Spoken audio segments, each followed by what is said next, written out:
Bismillahirrahmanirrahim. Assalamualaikum warahmatullahi wabarakatuh. Alhamdulillah wa syukrulillah, la khawla wa la quwwata illa billah. Ashhadu an la ilaha illallah wahdahu la syarikalah, wa ashhadu anna Muhammadan abduhu wa rasuluh. Allahumma salli wa sallim ala nabiyyina Muhammadin wa ala alihi wa sahbihi ajma'in. Amma ba'du. Jamaah salat subuh yang dirahmati Allah, kita tidak melupakan akan syukur kita kepada Allah. Kesyukuran sebagai wujud hamba yang saling memahami. Ya, satu, kita berterima kasih atas besarnya nikmat yang Allah anugerahkan kepada kita. Diberikan kesehatan, kelonggaran waktu, kita bisa memanfaatkan waktu itu dengan sebaik-baiknya. Terbangun, tergugah setelah kita tidur, Allah yang membangunkan. Kita hadir ke masjid, ikut juga kajian, adalah merupakan petunjuknya. Maka hal ini sangat disayangkan kalau kesempatan yang luang kita ada waktu dan juga fisik kita tidak ada kendala, maka tidak hadir ke tempat. Oleh karena itu hadir kita, dan tidak lain dan tidak bukan tentu dengan ketulusan dan keikhlasan. Semuanya itu mengharap ridha Allah Subhanahu wa taala, dan juga kita berharap menjadi hamba-hambanya yang kelak dimuliakan oleh Allah Subhanahu wa taala. Amin. Salawat dan salam semoga tetap terlimpah kepada junjungan kita, Rasul kita Muhammad sallallahu alaihi wasallam. Bapak Ibu jamaah salat subuh yang dirahmati Allah, lanjutan dari urutan hadis.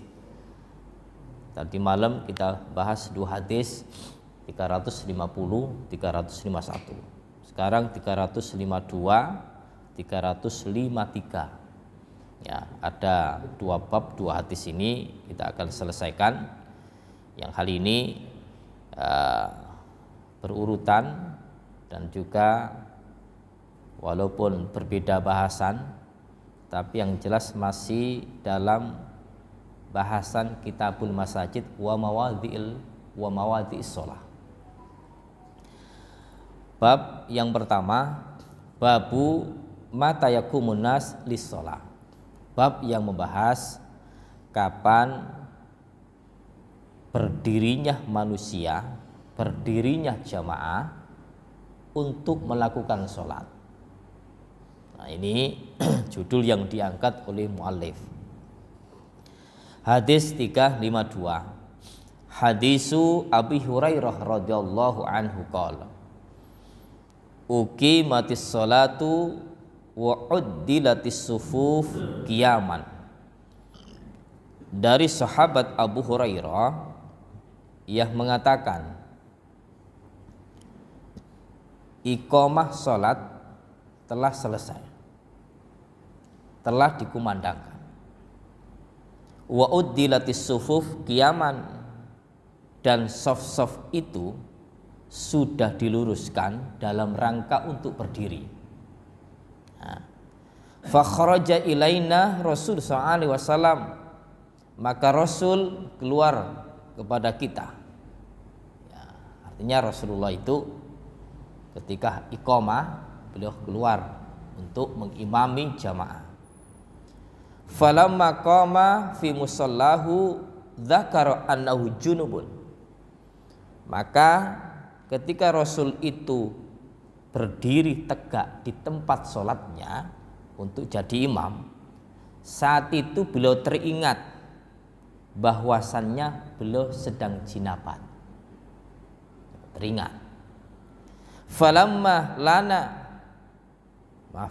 Faqala lana makanakum. Langsung Rasul bilang kepada para jamaah, tetaplah di tempat kalian. Nah, summa raja'a faghtasala. Kemudian Rasul ya balik, artinya ke rumahnya untuk melaksanakan mandi. Summa kharaja ilaina wa ra'suhu yaqtur. Lantas keluar ke kita para sahabat ini sedang roksun kepalanya, sedang kepalanya itu masih menetes air. Fakabbara, lalu beliau mengimami dan bertakbir. Fasallainah ma'ahu, lantas kita sholat bersamanya. Nah, ini hadis yang telah diceritakan oleh Abu Hurairah yang tahu persis bagaimana Rasulullah SAW itu melakukan sesuatu yang hal ini menjadikan contoh bagi umatnya bila mana terjadi seperti ini. Artinya bahwa cerita Abu Hurairah dalam rangka melaksanakan sholat jamaah iqamah itu sudah selesai. Kemudian sop-sop jamaah itu sudah teratur rapi. Bahkan kalau kita mau menambahkan tentang husnudzon kita kepada Rasul, itu sudah diatur. Sau sufufakum, lurus barisan kalian. Sudah rapi semua itu. Siap untuk sholat, berdiri semua. Sop-sopnya itu sudah lurus. Nah, lantas kalau sudah lurus, seumpama tadi seperti kelurusan tadi dan tinggal mengaturnya saja. Ini kebiasaan dan juga realita yang ada dalam satu riwayat itu, sop-sop sudah lurus. Ya, ini biasanya kan Bilal bin Rabah itu iqamah. Dan juga satu riwayat yang lain kalau sudah qomat kan sudah siap. Atau Bilal bin Rabah itu ketika mau melaksanakan iqamah bilang dulu sama Rasul, Rasul kita lakukan qomat nggih.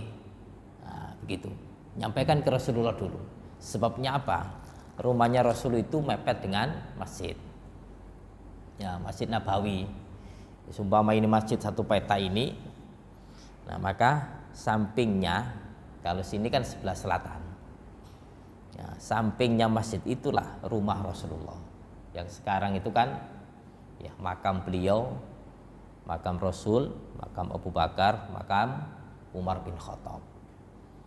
Nah, kemudian Masjid Nabawi dulu itu kan ya raudhah itu. Raudhah itu kurang lebih kurangnya lebarnya itu 22 meter. Nah, kemudian panjangnya itu 15 meter. Raudhah. Jadi sampingnya itu ya langsung Masjid Nabawi dan raudhah itu. Sekarang ribuan hektar. Dan depannya sini kalau mau masuk ke raudhah itu kan ada pintu Babun Nisa. Nah, itu pintu istri. Maksudnya pintu perempuan, pintu istri-istri Rasulullah. Ya, beliau tempatkan di situ. Nah, kamar-kamarnya berlainan. Nah, ini kalau mau masuk ke raudhah itu ada Babun Nisa. Nah, itu ternyata sejarahnya adalah tentang itulah rumah-rumah istri Rasulullah SAW. Ya, banyak istri Rasulullah itu. Nah, kita tidak diperkenankan, tidak boleh istri seperti Rasulullah, cuma kita dibatasi. Pinten sing paling kathah? 4. Niku nek niku nek siji nek gelem. Nomor loro nek imane kuat. Ya, penting adile. Tapi Rasul itu Bapak Ibu punya istri sekian banyak, itu 9 sampai 11. Itu mewakili karakter dan sifat seluruh manusia kalangan perempuan yang ada di muka bumi ini. Jadi istri Rasulullah itu membawa karakter yang berbeda-beda. Nah, wonten sing tukang masak, juru masak, pinter masak. Wonten sing biasa pinter maca. Nah, wonten sing biasa ya ahli dalam ilmu. Loh, ada yang kaya. Itu berbeda-beda ternyata karakternya itu. Lah seumpama umat Rasulullah itu, maaf ini kok tambah ke sini. Nah, seumpama umat Rasulullah itu pingin istrinya banyak, umatnya kan nampaknya berbeda gitu loh. Nafsu yang dikedepankan. Ya, uang banyak, punya istri simpanan banyak. Nah, kamu mau jadi istri saya? Siap belanja 30 juta tiap bulan. Karena nafsu kan. Dilihat kecantikannya. Cantike, engko wis pegel wis mbelenggar ditinggal. Nanti ki wonten umat sing kaya ngono. Nah, tapi kalau memang kita itu nikah dengan karakter yang berbeda-beda tadi, nah luar biasa gitu. Nah, ini cuplikan saja. Nah ternyata begitu Bapak Ibu, bahwa istri Rasul sekian banyak itu punya sifat yang berbeda-beda dan mewakili seluruh karakter perempuan yang ada di muka bumi ini. Ini bidangnya masing-masing gitu. Nah, ini balik. Rumah Rasulullah berada di samping masjid. Bilal bin Rabah ketika ingin mau iqamah, sampaikan dulu ke Rasul. Rasul, pripun siap, monggo iqamah. Rasul hadir, kemudian ditata sholat. Ternyata saat itu ketika Rasul sudah siap mengimami dan berdiri di tempat sholatnya, langsung teringat bahwa beliau itu dalam keadaan junub, belum mandi. Belum mandi. Lantas bagaimana yang beliau lakukan? Beliau keluar mandi. Nah, ini satu kejujuran Rasulullah dan seorang pemimpin, dan jamaah itu boten bubar. Dintosi. Loh, ditunggu gitu loh. Ini menunjukkan kepatuhan para sahabat, ketaatan para sahabat kepada Rasul Sallallahu Alaihi Wasallam. Nah, umat dari generasi ke generasi terbentuk bagaimana pelaksanaan sholat jamaah. Ada imam, ada makmum, dan imam yang ada di sholat jamaah itu kadang masjid membuat jadwal. Kalau sholat subuh si A, zuhur asar si B, maghrib isya si C. Nah itu. Seumpama waktu sholat subuh imamnya terjadi seperti itu, kira-kira dinteni napa bubar atau melaksanakan sholat sendiri? Diganti gitu loh, diganti. Karena Rasulullah itu seorang pimpinan yang dipatuhi, dan ketika ada Rasul tidak ada orang lain yang nyelonong aku wis dadi imam, tidak berani. Dan memang kewajiban Rasul untuk memimpin, orang-orang tidak boleh. Nah, karena ketingkatan keilmuan kita sudah tidak sebanding saat itu, sehingga Rasul selalu beliau jadi imam. Sahabat Abu Bakar saja ketika mau diminta untuk menggantikan beliau itu mohon maaf yang sebesar-besarnya. Kejadian seperti ini ketika Rasul sudah siap untuk jadi imam, teringat saya junub tadi malam dan belum mandi, keluar. Dan para sahabat menunggu itu loh, menunggu. Nah, menunggunya itu apa kata Rasulullah? Masya Allah, Rasul bilang, faqalalan. Maka Rasul bilang kepada kami, makanakum, tetap kalian berada di tempat kalian. Tetaplah berada di tempat kalian. Kalau sudah tetap jamaah nggak ada yang klesetannya dhisik. Tengok-tengok ae ngenteni Rasul suwene kaya ngene, mboten. Berdiri tetap dalam posisi sholatnya itu. Nah ini, kalau umat kita ini, kita ini, ya kita cari yang lain. Kita cari yang lain, dan memang itu adalah imam tetapnya gitu loh. Kita utamakan dulu.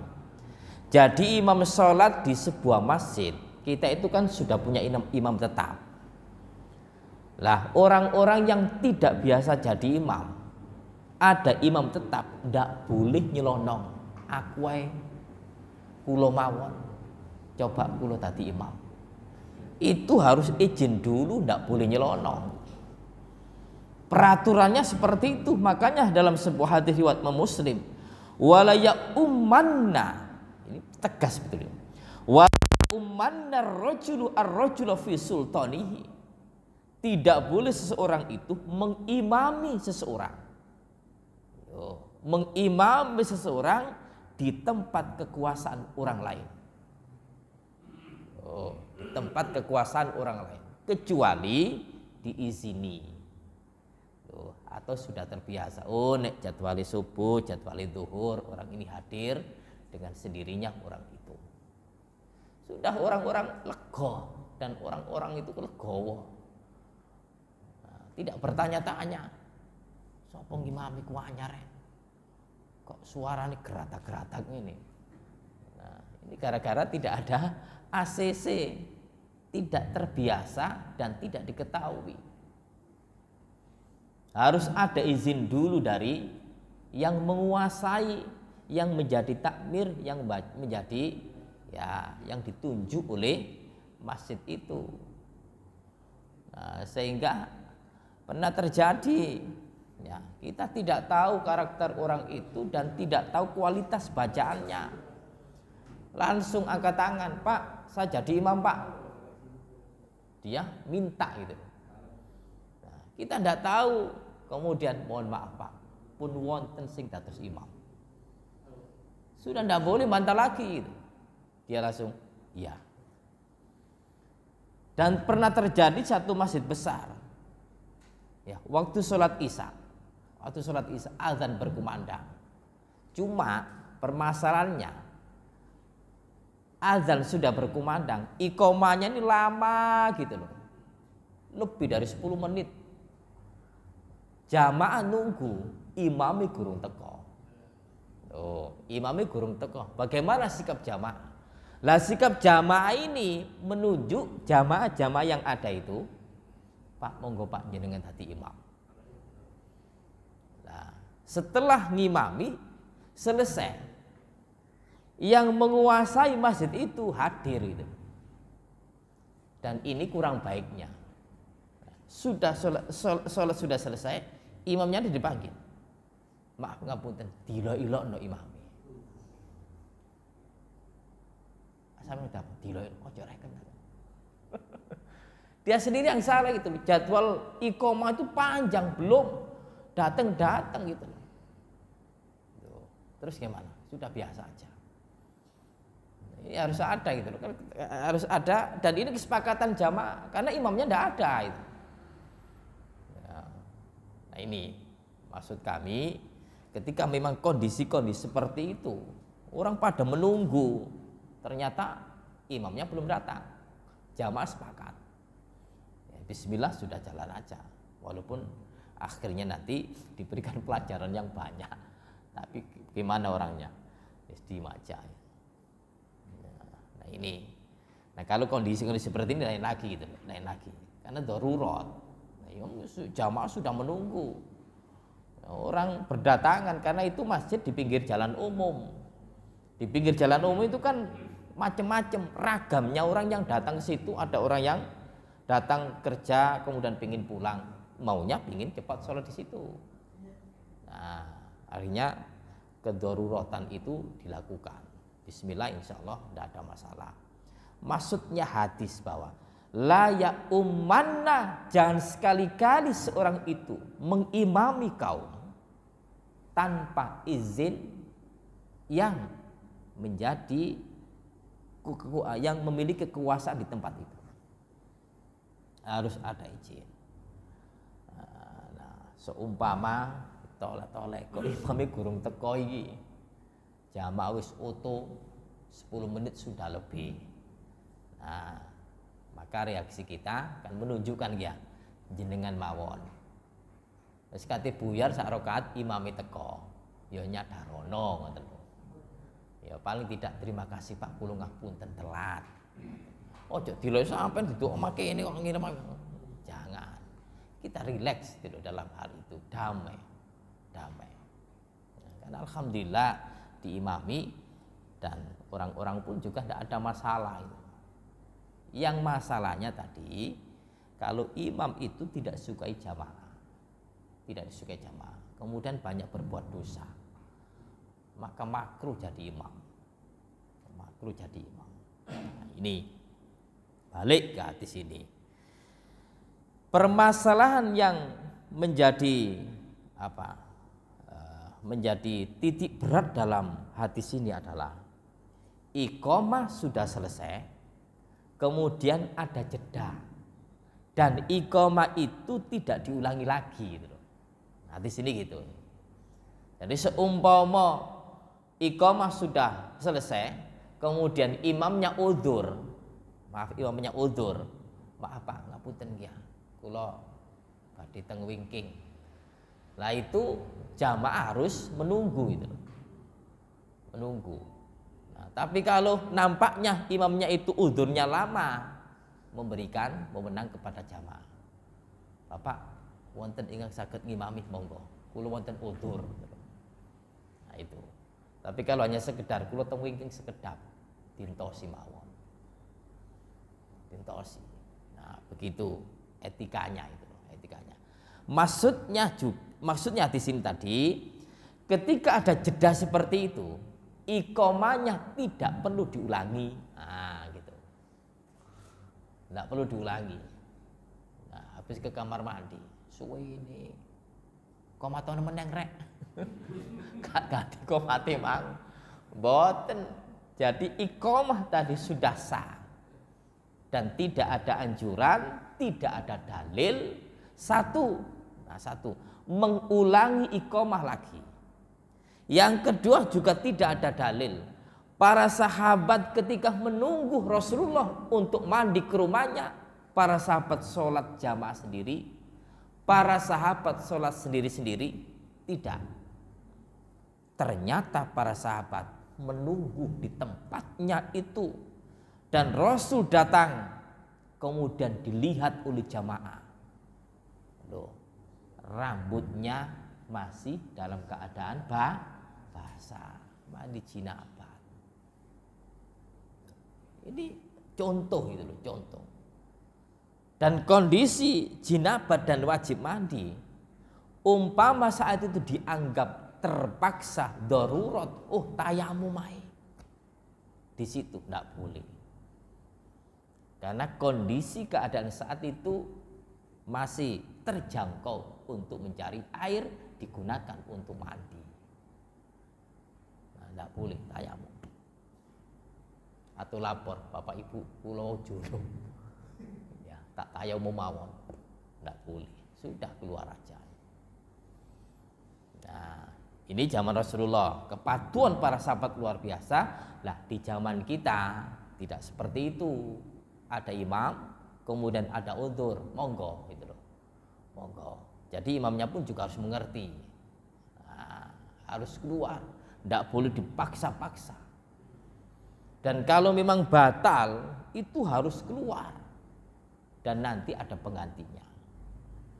Nah, ini begitu itu. Jadi imam-imam besar di Masjidil Haram, di Masjid Nabawi, ketika keliru pun juga, keliru. Diingatkan boleh. Kemudian ketika kondisi pernah imam itu batuknya gak berhenti batuk terus. Nah, apakah batuk ini bisa diganti? Nah, karena tidak berhenti, akhirnya imamnya menyadari berhenti, kemudian tidak kuat, akhirnya makmumnya mengganti, imamnya mundur. Jadi udzur itu tidak harus membatalkan sholat. Udzur suara tidak mampu kedengaran jamaah di belakangnya, monggo mundur, makmum belakangnya maju. Apakah dilanjutkan? Niki nek kapane mampu. Nah, nek kapane mampu niku surat nopo? Surat Ali Imran. Ndak hafal. Yang pendek-pendek aja. Dan seandainya imam sudah banyak baca Al-Quran tadi, umpama jadi imam yang belakang langsung rukuk ya mboten napa-napa. Karena sudah membaca surat. Nah, ini Rasulullah menunjukkan ya apa? Kalau kondisi memang itu batal, jadi imam keluar. Dan para sahabat patuh taat terhadap Rasul sallallahu alaihi wasallam karena keyakinan para sahabat sudah mantap, sudah terpatri dalam benak mereka untuk sami'na wa ta'na, mendengar dan kami patuh kepada Rasulullah sallallahu alaihi wasallam selaku panutan dan contoh umat seluruh dunia ini. Nah, ini imam sholat. Nah, imam sholat melebar kepada imam-imam memimpin rakyat, memimpin ya umat. Nah, kalau kondisi-kondisi itu memang udzur, sudah diwakilkan.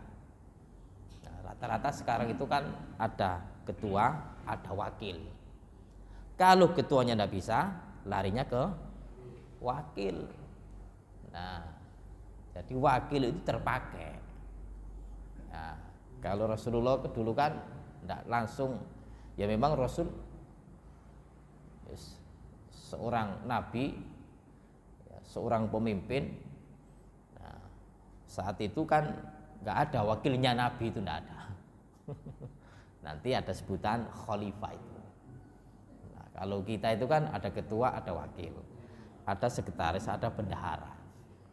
Nah, ketika memimpin umat, memimpin jamaah, ada pimpinan ranting, ada ketua takmir, ada majelis-majelis itu. Nah, ketika ada undangan, ketuanya tidak bisa, sudah tunjuk siapa yang ditunjuk, pimpinan.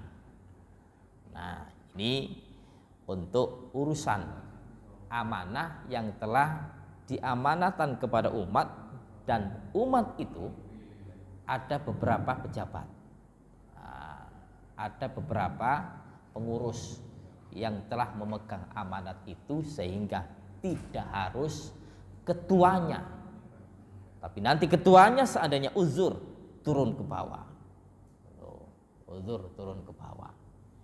Nah, ini sifat-sifat hal-hal yang seperti ini kita harus bisa mensikapi, tidak hanya dalam urusan sholat saja, urusan rakyat, urusan pemerintah itu pun sudah berbeda. Tidak hanya satu orang, tapi banyak yang telah diamanati itu, maka banyak itulah mereka memegang amanat itu. Dan jangan menyalahkan, aku duduk ketua, wakili. Nah, kalau wakil itu otomatis ketika ditunjuk, Anda sebagai pimpinan saat itu mewakili ketuanya, dan Anda saat itu statusnya ketua walaupun wakilnya. Nah, maksudnya untuk mewakili saat itu, mewakili ketua. Ini dalam urusan keorganisasian ataupun jabatan-jabatan yang ada. Nah, ini hadis yang ya telah dimuat oleh muallif ketika kapan berdirinya jamaah itu untuk melakukan sholat. Kesimpulannya bahwa iqamah yang sudah dikumandangkan ada udzur syar'i imamnya, maka iqamat itu tidak diwajibkan untuk mengulangi lagi iqamah itu, kecuali kondisi yang tidak ada kaitannya nyambung dengan urusan sholat.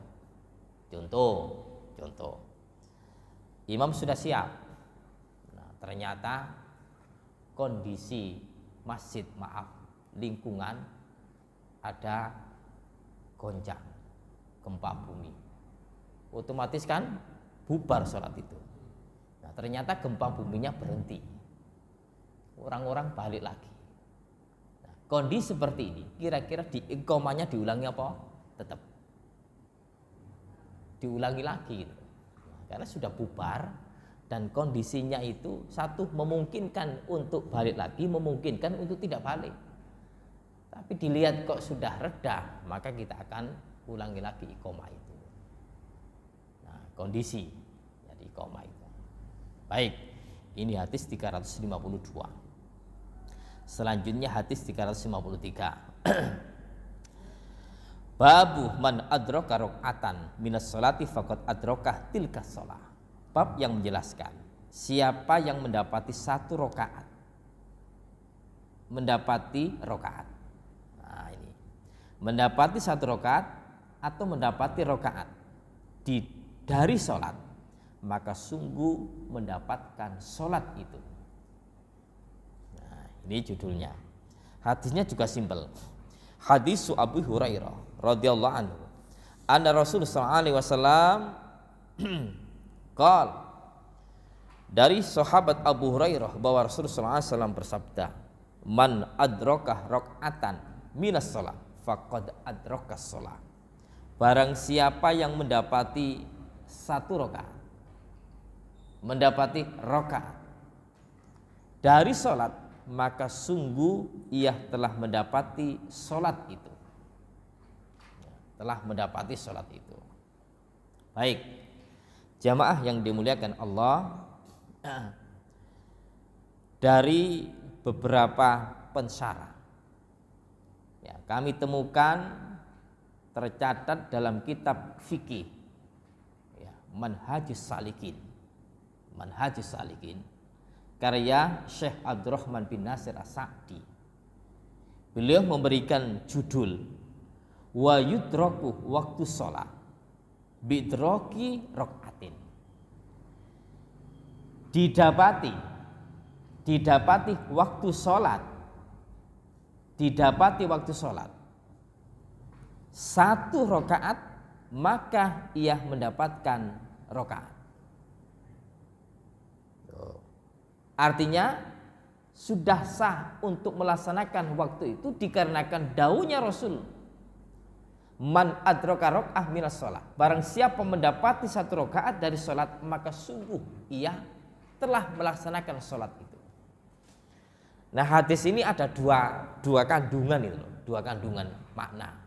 Yang pertama, siapa yang mendapati satu rakaat dalam waktu itu, kemudian rakaat berikutnya itu keluar di waktu sholat itu, maka ia sudah mendapatkan rakaat atau sudah mendapatkan tepat waktu untuk melaksanakan sholat tersebut. Sakit ibu tahu nih? Bingung ya? Bakso ngeten. Umpama sholat subuh, ya sholat subuh kan 2 rakaat. Barang siapa mendapatkan waktu sholat, mendapatkan 1 rakaat di dalam waktu sholat subuh itu, kemudian rakaat berikutnya keluar waktu subuh, maka ia sudah mendapatkan waktu itu dan tidak batal sholatnya. Si ternyata boten. Kula ulangi malih ya. Malih. Subuh itu selesai jam berapa? Waktu terakhir jam berapa? Nah, maksudnya gitu.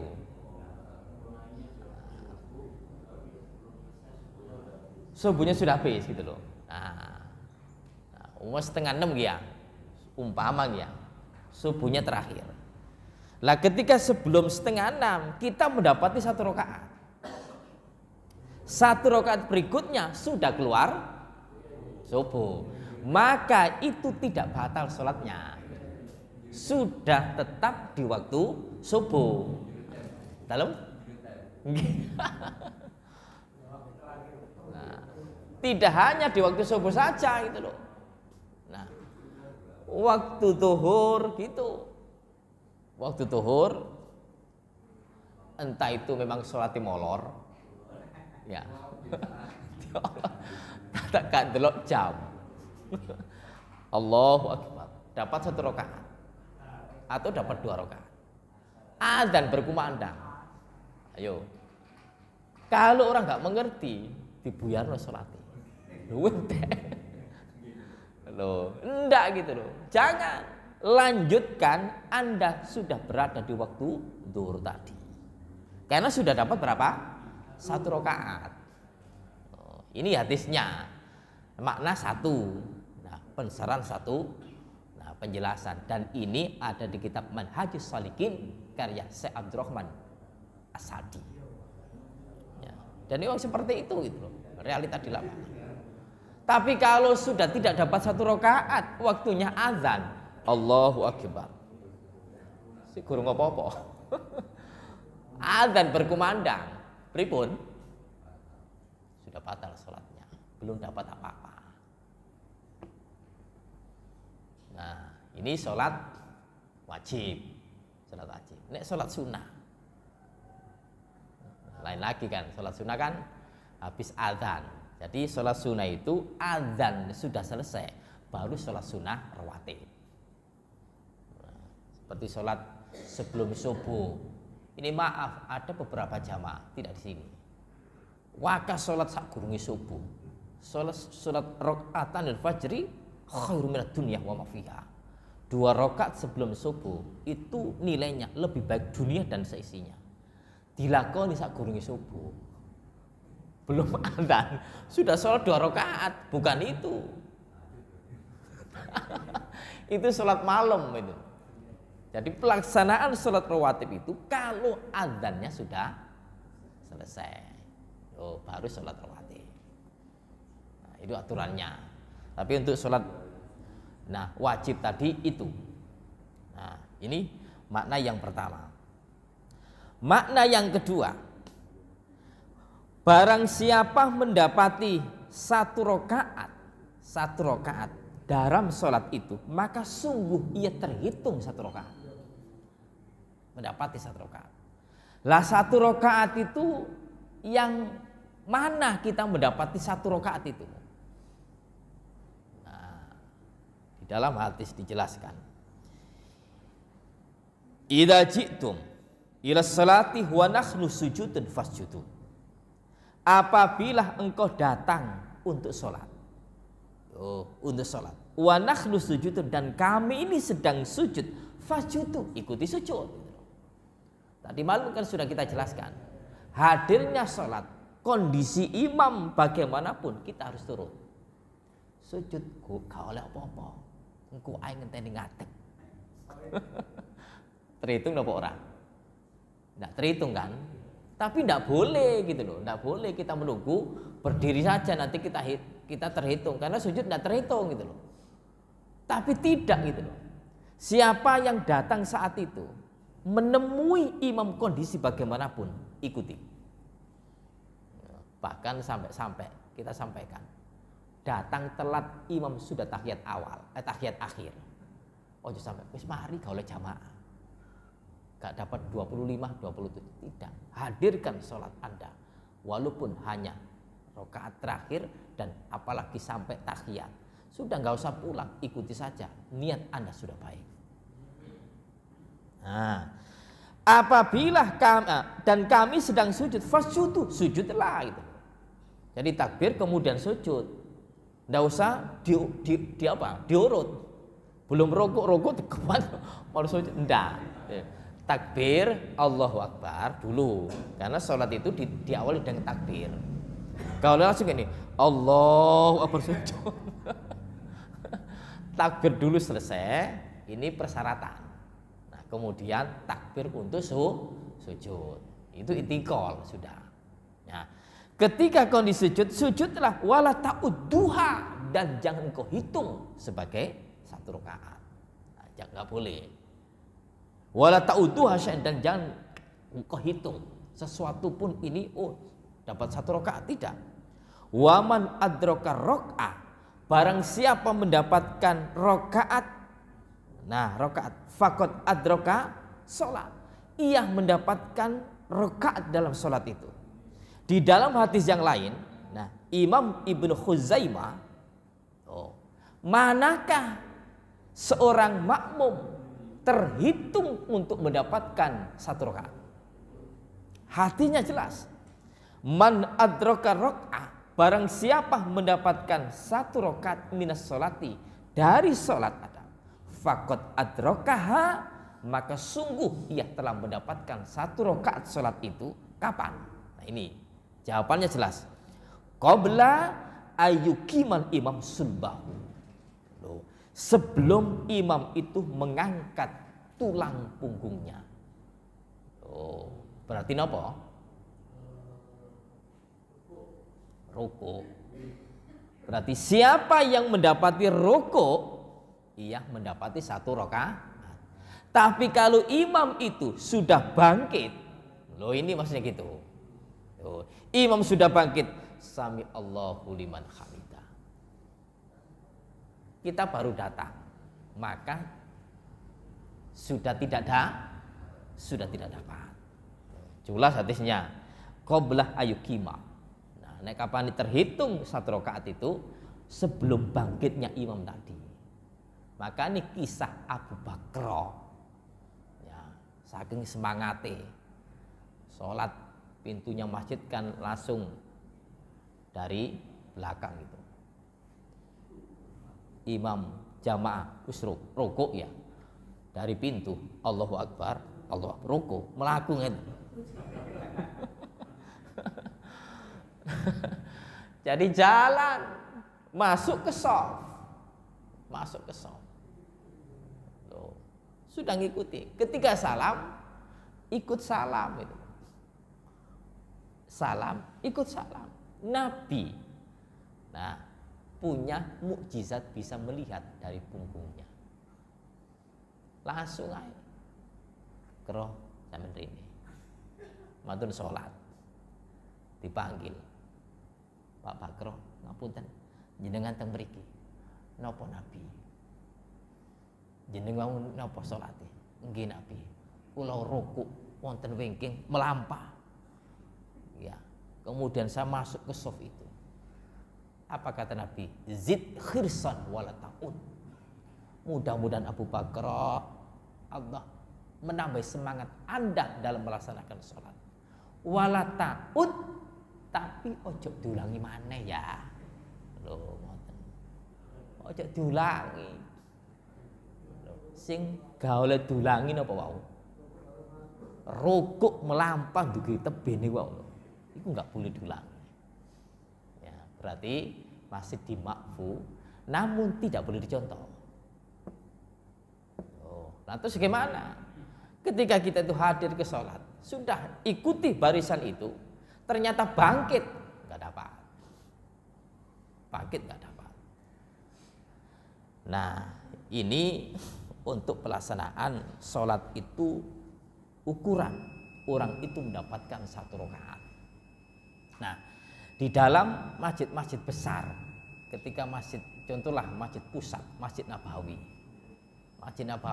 Bapak Ibu, dalam sholat yang biasanya ya jamaah itu tidak penuh untuk hari-hari bulan-bulan ini, itu biasanya asar. Nah, asar itu kalau masuk ke masjid ya itu memang dari laskarnya menutup ketika azan sudah berkumandang, sehingga banyak orang-orang yang sholat di luar. Tapi sebetulnya asar itu Masjid Nabawi belakang itu masih kosong. Maksud kami ceritakan ini, ketika imam sudah bilang sau suhufakum, kemudian takbir imamnya. Lantas belakang ini, nah imam sebegitu besarnya masjidnya itu, kita kan nggak mungkin untuk melihat. Wis baris apa orang. Ternyata imam sudah takbir, sampai bacaan Al-Fatihah itu perkiraan umum baca sendiri selesai. Orang belakang itu sana masih longgar, masuk, sehingga jalan gerak itu kemana-mana gitu. untuk menutupi sop-sop belakang. Nah, lantas seandainya ini dituruti terus, loh, maksudnya gak dapat 1 rakaat gitu loh. Umpama ini penuh, ini kosong, sana kosong, nuruti pindah-pindah, enggak takbir. Nah, sudah saat itu sudah menemukan barisan, maka takbir saja. Nah, takbir saja, Allahu Akbar. Adapun nanti di depan itu kosong, jalan, kosong lagi jalan, enggak apa-apa itu. Jangan nggak usah takbir ngurusi ron. Nah, itu terjadi ada. Nah, tempo hari itu begitu di Masjid Nabawi itu. Jadi sudah takbir saja, barisan yang sudah ada itu ikuti barisan, kemudian takbir, lantas kosong, tidak apa-apa, gerak, jalan untuk menulis sop-sop yang kosong tadi, sehingga kita tetap mendapatkan rokaat yang sudah tersedia itu. Nah, ini Bapak Ibu dalam arti seseorang itu memang kondisinya sesuai gitu loh, sesuai. Dan ini tidak boleh orang itu menunggu ruku. Biasanya wong-wong biyen nek salat tarawih. Salat tarawih karena saking rakaatnya sampai 11 rakaat, belakang ngenteni ruku. Baru takbir, ndak boleh. Nunggu habis Al-Fatihah baru ikut, ndak boleh. Anda ketika mendapati bagaimana imam takbir, ikuti takbir. Oh, berarti apa? Keliru. Nah, zaman-zaman rumiyin sholat taraweh, imam sudah takbir, ngene iki gak gelem takbir, engko ae. Nek Al-Fatihah. Nah, padahal sudah ada di situ gitu loh. Nah, ini tidak boleh. Lah ini adalah kondisi normal. Nah, kondisi normal, dan memang datang kita itu adalah saat ruku. Datang kita saat ruku. Dan tidak boleh nunggu ruku aja sudah dapat rakaat. Tidak boleh. Nah, tidak boleh. Nah, ini menjadikan peringatan bagi kita. Nah, untuk kita itu sholat sesuai dengan aturan yang ada, dan bagaimana Rasulullah SAW menjelaskan tentang orang itu dapat 1 rakaat, memang hadirnya ketika saat itu menjumpai ruku, dan tidak boleh sudah hadir ditunggu sampai ruku. Nah, ini sampun. Wonten ing sampaiaken.